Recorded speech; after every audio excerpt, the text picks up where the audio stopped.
আমি অনার্য বলছি, অনার্য তাপস সরকার।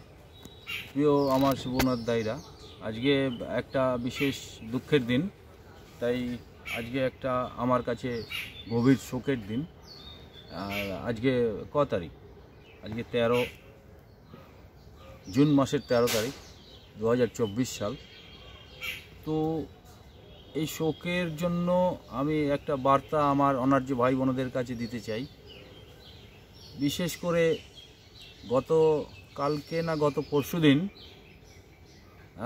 আমাদের যে আরব মরুভূমি আছে, সেই আরব মরুভূমির একটা ছোট্ট দেশ কুয়েতে 40 জন আমাদের অনার্য ভাই বোনেরা একটা বিল্ডিংয়ে থাকতো।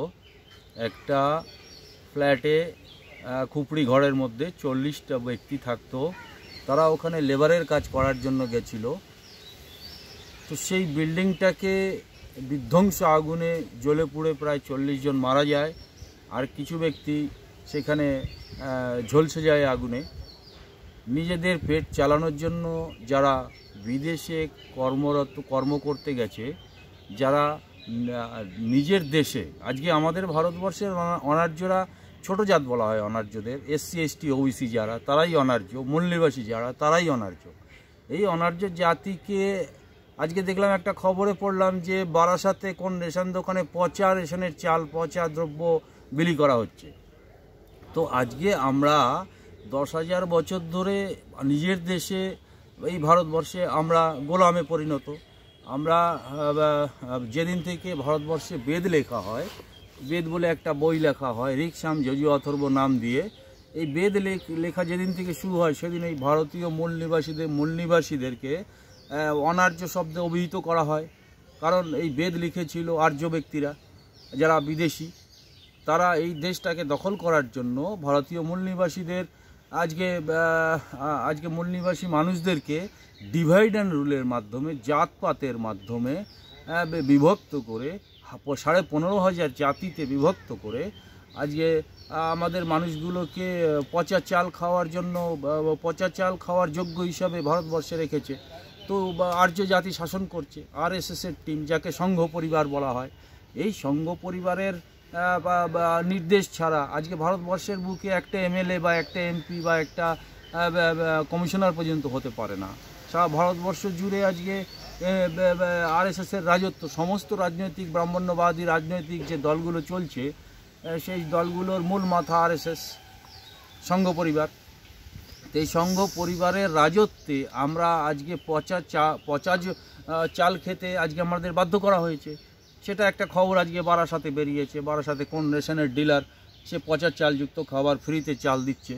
তো এই নিয়ে ওখানে একটু গরমাগরমি হয়েছে। তো আজকে আমার বক্তব্য, যে মানুষগুলো ভারতবর্ষে নিজের দেশে খাবার থাকতে, আজকে নিজের দেশের সমস্ত কিছু থাকতে, 10,000 বছর আগে আমরা পরিপূর্ণ ভারতীয় ছিলাম, আমাদের কোনো অভাব ছিল না।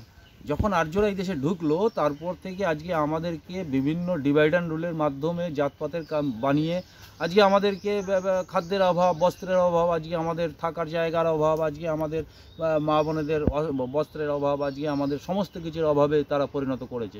ভারতবর্ষের 94% সম্পত্তি আর্য জাতির কাছে কুঙ্ক্ষিত সুইস ব্যাংকের মাধ্যমে। তো সেখানে আমাদের মানুষ কোথায় যাবে? লেবারের কাজ করতে পৃথিবীর বিভিন্ন দেশে যায়।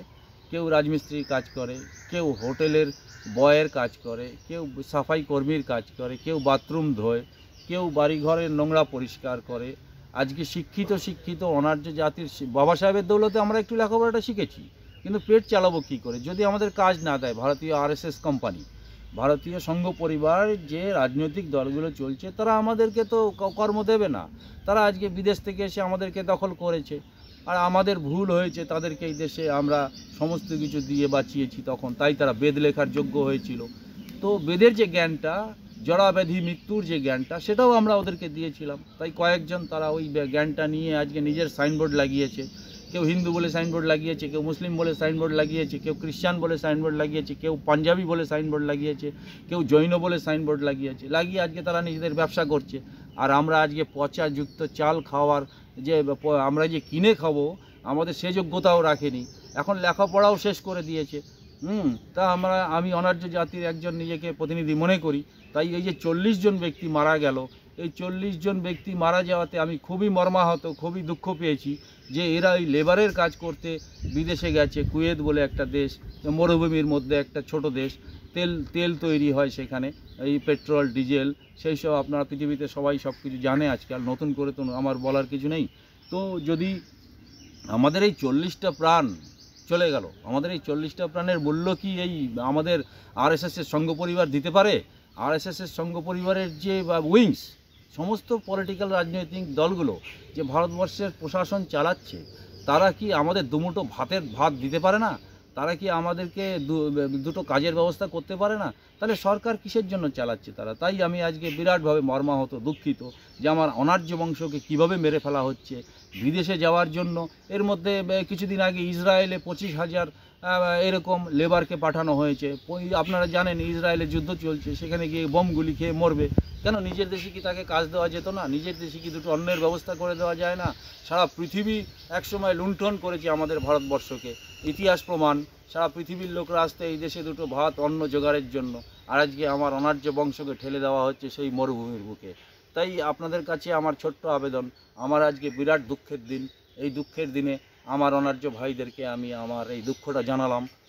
আমার মহাপুরুষ আছে, আমাদের অনার্য বংশের মহাপুরুষ ঠিক তার বিচার করবে। এবং অনার্য বংশের মহাপুরুষ বসে নেই। কয়েকদিন আগে নির্বাচন হয়েছে, নির্বাচনের আপনারা রেজাল্ট দেখেছেন যে আজকে ভারতবর্ষে কি পরিস্থিতি রাজনৈতিক দলগুলো করেছিল ধর্মের নামে।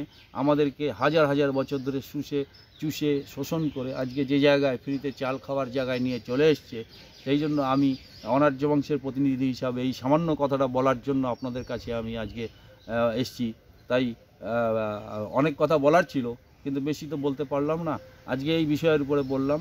জয় মহাপুরুষ, জয় মহাপুরুষ। আমি খুব দুঃখিত। জয় মহাপুরুষ।